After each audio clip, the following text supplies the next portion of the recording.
Bismillahirrahmanirrahim. Assalamualaikum warahmatullahi wabarakatuh.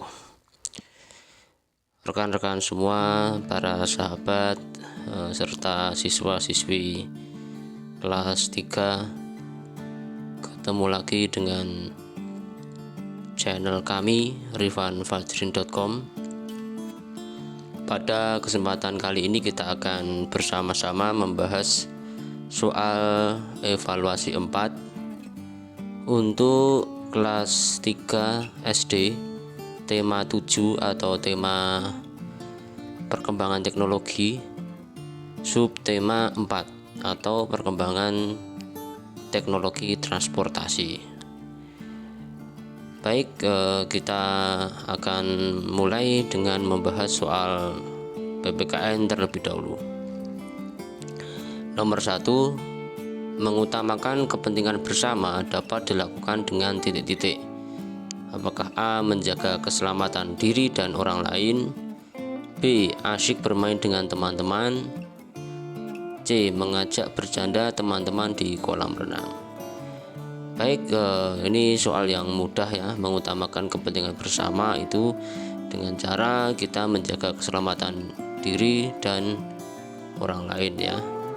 Jadi sama-sama pentingnya antara keselamatan diri dengan orang lain itu ya.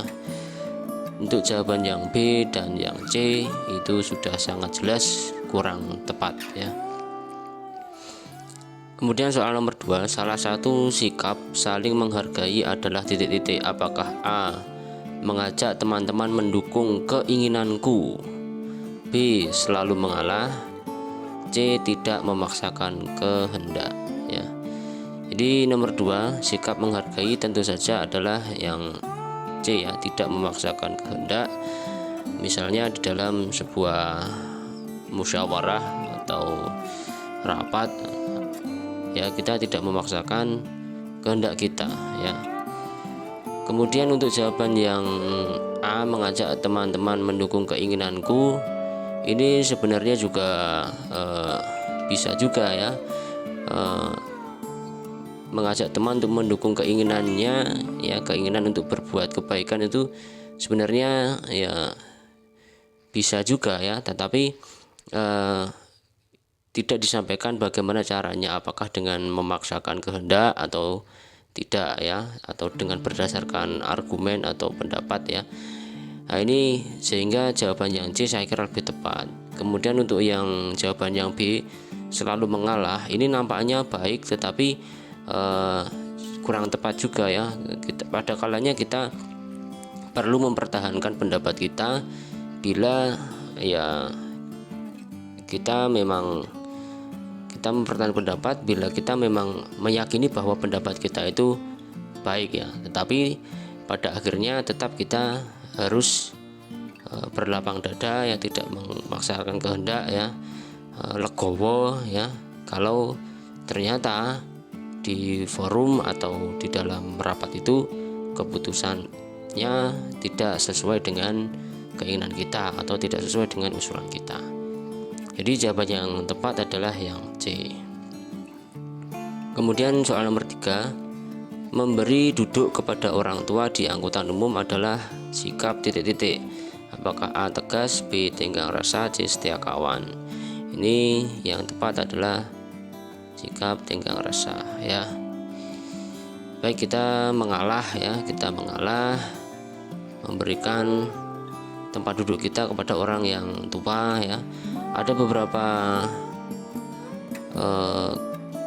yang perlu kita prioritaskan ya, atau kita utamakan ketika berada dalam angkutan umum. Yang pertama misalnya adalah orang tua, kemudian yang kedua adalah ibu-ibu yang hamil begitu ya. Kemudian selain itu ada orang yang mohon maaf ya, difabel ya, atau orang yang memiliki cacat ya. Itu kita utamakan bila kita berada di dalam angkutan umum ya. Oke, kita lanjut ke soal nomor 4. Salah satu tindakan untuk mengurangi polusi udara adalah titik-titik. Apakah A. Bersepeda bila tujuan tidak jauh, B. Naik kendaraan pribadi setiap hari, C. tidak bepergian kemana-mana. Ini jawabannya jelas, bersepeda bila tujuan tidak terlalu jauh ya. Misalnya kita ke tetangga kita ya, atau disuruh ibu untuk membeli sesuatu di warung sebelah ya, yang mungkin jaraknya hanya 10 meter dari rumah kita ya, kita tidak perlu menggunakan sepeda motor ya, kita cukup menggunakan sepeda ya yang tidak mengeluarkan polusi ya, tidak mengeluarkan asap ya, karena dengan seringnya kita bersepeda ya, menggunakan sepeda motor maksud saya ya, itu akan menimbulkan banyak polusi udara. Kemudian soal nomor 5, kita menghormati hak penumpang lain di angkutan umum agar, nah ini agar misalnya adalah agar tercipta kenyamanan bersama ya, misalnya tidak saling berebut ya, kemudian saling menghargai hak ya, saling menghargai hak orang lain ya di dalam angkutan umum ya. Baik, kita lanjut ke soal nomor 6. Kita mendiskusikan perbedaan pendapat untuk mendapat titik-titik. Nah ini mendiskusikan ya, jadi kita berdiskusi bila ada perbedaan pendapat itu untuk mendapatkan apa ya.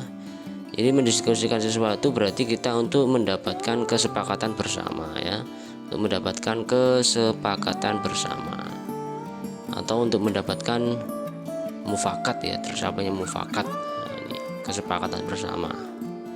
Ini tujuan dari diskusi, tujuan dari musyawarah atau berembuk ya, rembukan begitu, itu untuk mendapatkan kesepakatan bersama demi tercapainya tujuan bersama atau manfaat bersama.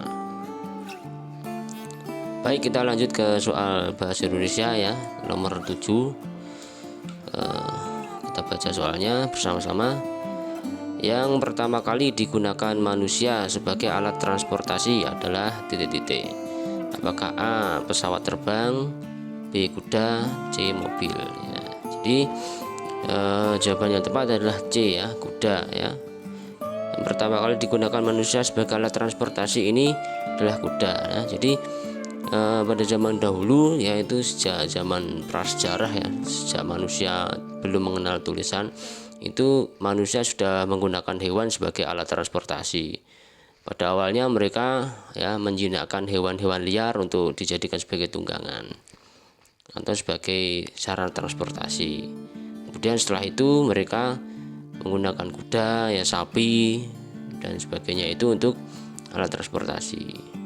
Kemudian dalam perkembangan transportasi selanjutnya ini agak maju ya, mengalami perkembangan yang cukup pesat ketika manusia ini menemukan roda ya. Jadi dengan ditemukannya roda, ini manusia lebih mudah dalam membawa barang-barang bawaan ya. Mereka kemudian menemukan roda, membuat sebuah gerobak ya yang ditarik dengan hewan-hewan ya. Jadi mereka bisa bepergian di tempat yang cukup jauh dengan membawa barang bawaan yang cukup banyak, itu sudah bisa sejak ditemukannya roda itu ya. Baik, kita lanjut ke soal nomor 8. Berikut ini yang termasuk alat transportasi air adalah titik-titik. Apakah A. sampan, B. pesawat, C. bis ya. Tentu jawabannya adalah sampan, A ya. Pesawat ini adalah alat transportasi udara, bis ini alat transportasi darat ya. Dan sampan itu adalah alat transportasi air ya. Sampan itu adalah perahu ya, perahu yang kecil ya, yang kita gunakan, kita dilengkapi dengan dayung ya, sehingga kita bisa sampai ke tempat tujuan melalui air ya gitu. Misalnya di sungai begitu ya, itu kita menggunakan sampan. Oke, lanjut ke soal nomor 9.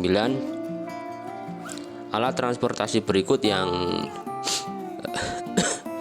Alat transportasi berikut yang dikemudikan oleh nahkoda adalah titik-titik.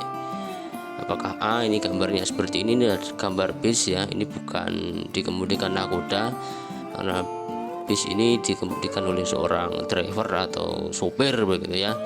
Kemudian apakah yang B? Ini gambar sebuah kapal feri ya. Ini nahkoda. Nahkoda itu orang yang mengemudikan kapal. Sedangkan gambar yang C ini bukan. C ini adalah sebuah pesawat ya. Pesawat itu dikemudikan oleh seorang pilot ya. Jadi jawabannya adalah yang B ya. Kemudian nomor 10, alat transportasi pada gambar bergerak dengan sumber energi titik-titik. Apakah A diesel, B batu bara, C listrik. Ini adalah gambar kereta listrik ya. Jadi kereta listrik ini bergerak dengan sumber energi listrik ya. Oke, lanjut ke soal nomor 11 ya. Kelebihan dan kekurangan naik pesawat jika dibandingkan dengan naik bis adalah titik-titik. Dari kelebihannya dulu, kalau kita naik pesawat ya, itu berarti kita bisa sampai di tempat tujuan dalam waktu yang lebih singkat ya, sangat singkat ya. Itu perjalanan di luar negeri pun misalnya ya, itu hanya ditempuh dalam waktu 7 jam, misalnya dari Indonesia ke Korea misalnya, itu hanya ditempuh dalam waktu singkat ya, 7 jam ya. Bandingkan bila ditempuh menggunakan bis ya, itu bisa sampai berhari-hari sampai ke sana ya. Itu kelebihan pesawat jika dibandingkan dengan naik bis.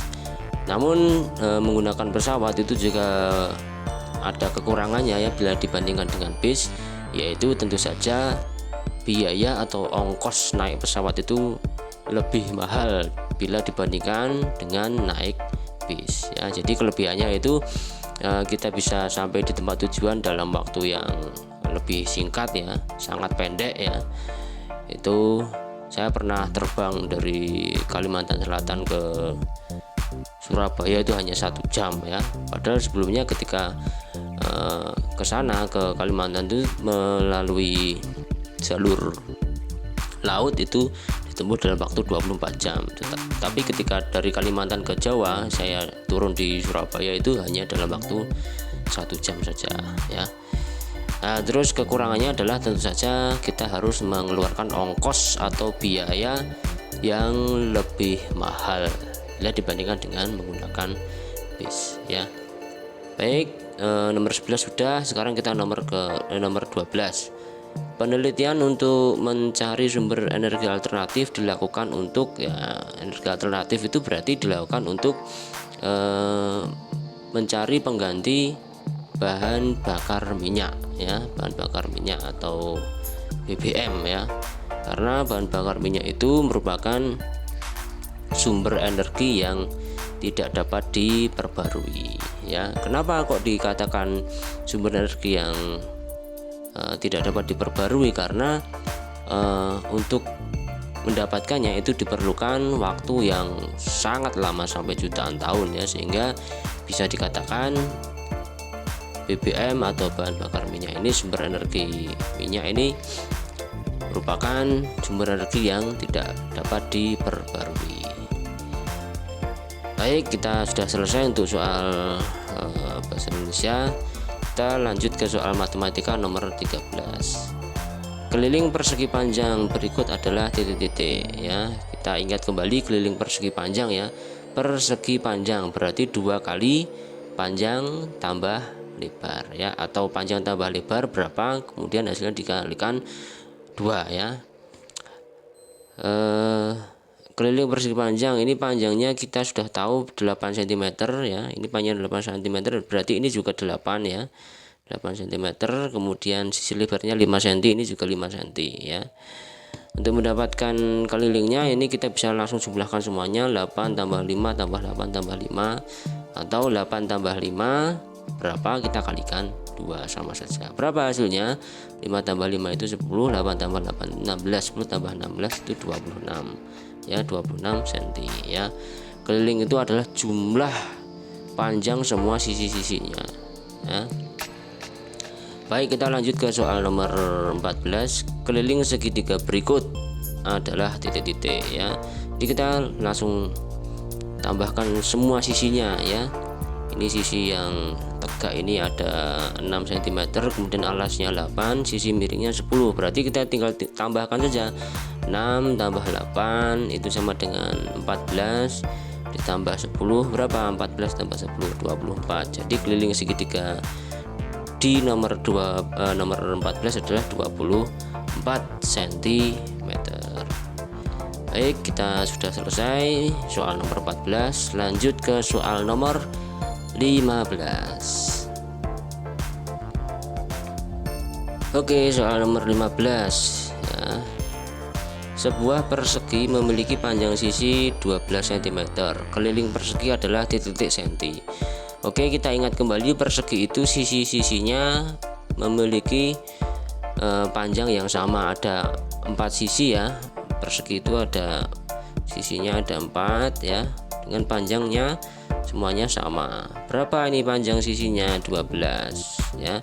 Berarti sini nanti 12 semua. Untuk mendapatkan keliling persegi kita bisa kalikan sisi kali 4 ya, 4 kali sisinya. 4 kali 12 berapa? 48 cm ya. Atau tambahkan 12 tambah 12 tambah 12 tambah 12, 4 kali 12 cm, hasilnya adalah 48 cm. Lanjut soal nomor 16. Permukaan sebuah meja berbentuk persegi panjang dengan ukuran panjang 50 cm dan lebar 35 cm. Nah, kita gambar aja ya. Panjang mejanya ya, ini panjang mejanya, ini panjangnya 50 cm, lebarnya 35 cm ya. Berarti kelilingnya berapa? 2 kali panjang tambah lebar. Panjang tambah lebar 50 tambah 35 itu sama dengan 85 ya. 85 kali 2 berapa ya? Ini 5 kali 5, ini adalah 10. Simpan 1, 8 kali 2 itu 16, tambah 1 sama dengan 17, 170 cm sahabatnya ya. Di keliling permukaan meja dengan panjang 50 cm dan lebar 35 cm adalah 170 cm. Selanjutnya nomor 17. Bu Vera memiliki lukisan berukuran 55 cm kali 30 cm ya. Berarti ini persegi panjang ya, karena mempunyai panjang lebar ya. Kemudian Bu Vera akan memasang bingkai dari kayu di sepanjang sisi lukisan tersebut. Panjang kayu yang dibutuhkan Bu Vera adalah, nah ini berarti kita mencari kelilingnya ya. Kita gambarkan lukisannya ini begini ya. Sisi panjangnya itu 55 cm, sisi lebarnya itu 30 cm. Berarti kelilingnya berapa? 2 kali ya, 55 tambah 30. 55 tambah 30 itu sama dengan 85. Kita kalikan 2 berarti 100. 85 kali 2 berarti 170 ya. 170 juga ini sama ya. 50 kali 50 kali 35 ini sama 50 cm dan lebar 35 ini. Jadi lukisan di nomor 17 ini sama dengan meja, ukurannya sama dengan meja di nomor 16 ya. Jadi 170 cm sama. Oke, kita lanjut ke soal nomor 18 ya. Vero naik kereta api bersama pamannya. Vero memperhatikan pintu kereta api yang dapat terbuka dan tertutup otomatis. Permukaan pintu kereta api itu berbentuk persegi panjang dengan ukuran panjang 90 cm dan lebar 60 cm. Berapa keliling pintu kereta api tersebut? Nah, ini berarti kelilingnya ya, keliling persegi panjang berarti panjang tambah lebar atau 2 kali ya, panjang tambah lebar itu tadi berapa?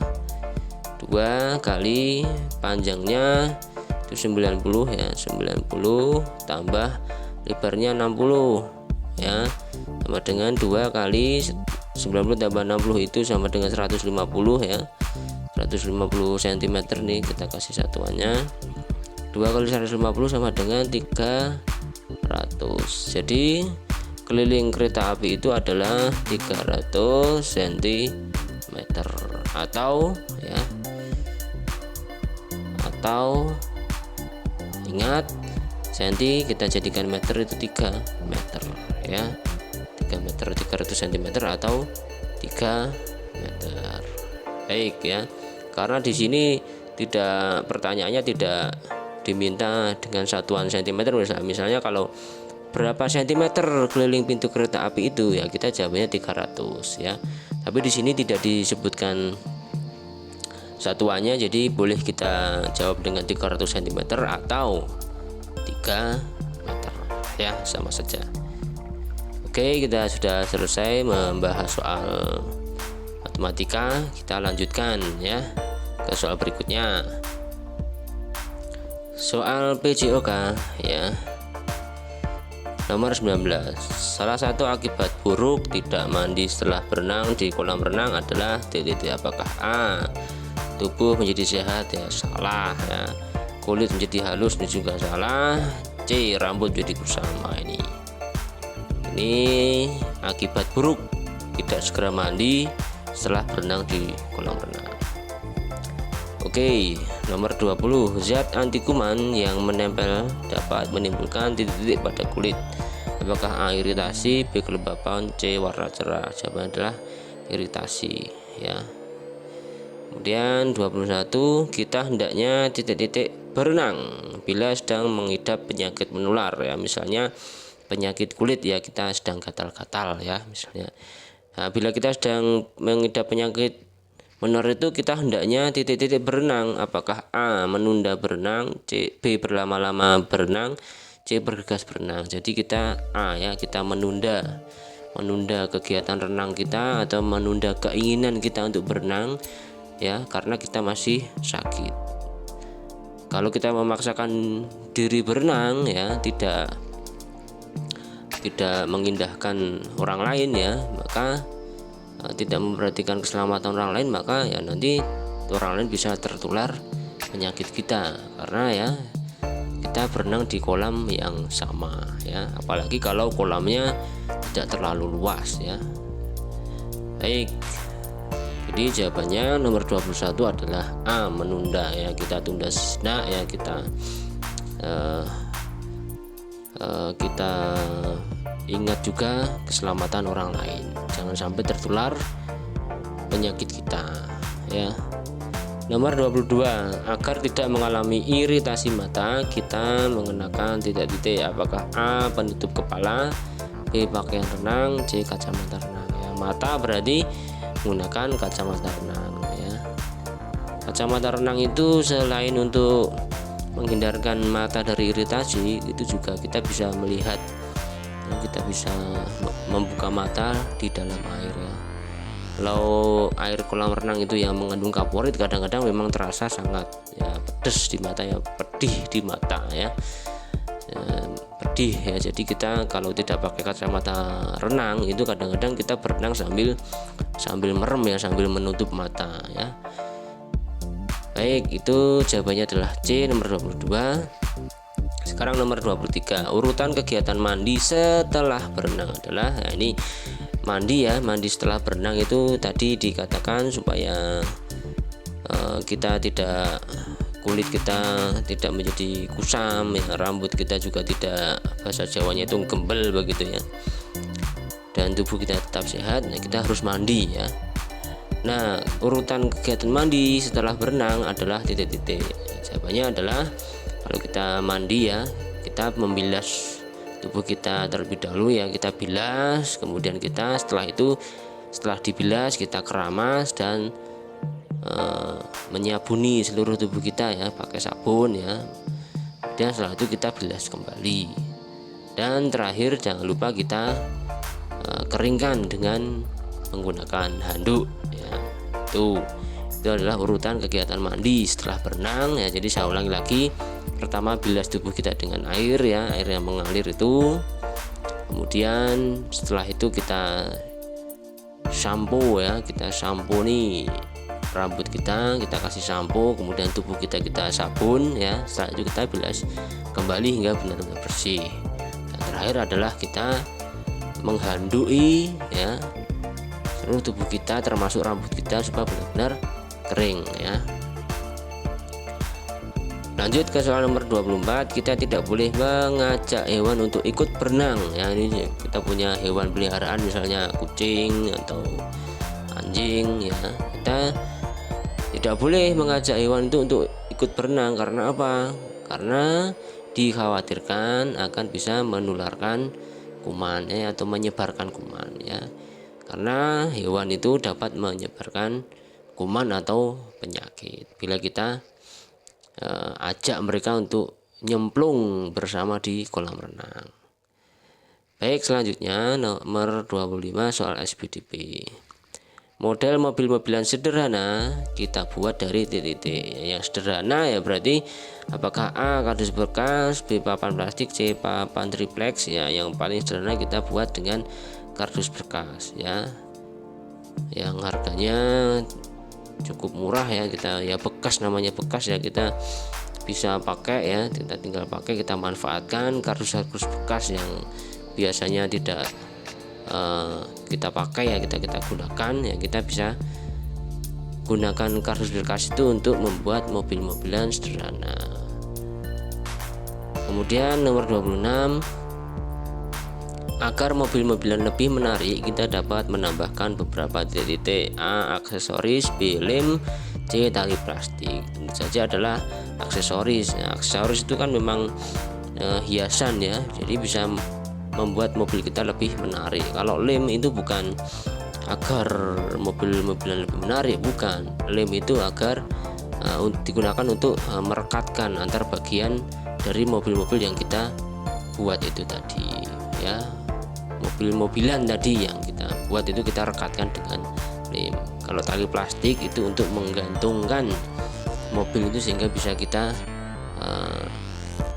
bawa ya, kita sampirkan di bahu ya. Ini kita gantung di bahu ya, itu dengan menggunakan tali plastik atau kita biasanya menyebutnya sebagai tali rafia gitu ya.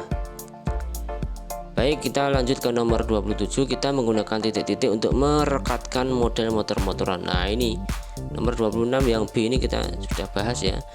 Untuk merekatkan tentu saja adalah A lem dan double tip ya, bukan tali plastik, bukan pula kertas. Tali plastik itu digunakan untuk menggantungkan motor-motoran atau mobil-mobilan itu di bahu kita.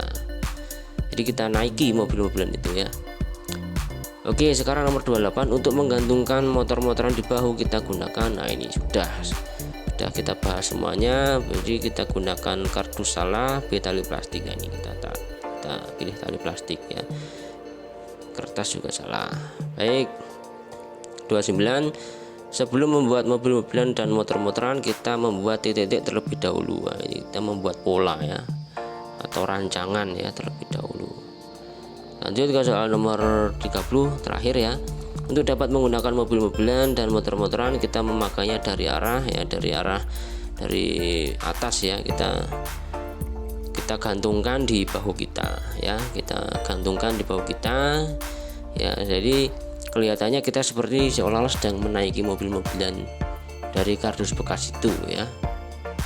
Nah, itu bisa kita gunakan ya pada saat pawai atau karnaval ya, di 17-an itu bisa kita tampilkan ya. Baik teman-teman, kita sudah selesai membahas soal evaluasi 4 dari nomor 1 sampai 30. Mungkin jawaban saya ini tidak semuanya benar ya, mungkin ada salahnya juga. Saya mohon maaf bila terjadi kesalahan atau kurang jelas dalam saya menjelaskan ini ya, dalam saya menyampaikan ini. Saya mohon maaf sekali ya. Saya hanya berharap mudah-mudahan ini bisa bermanfaat ya bagi kita semua. Baik, sampai jumpa pada kesempatan yang lain. Sampai bertemu lagi. Assalamualaikum warahmatullahi wabarakatuh.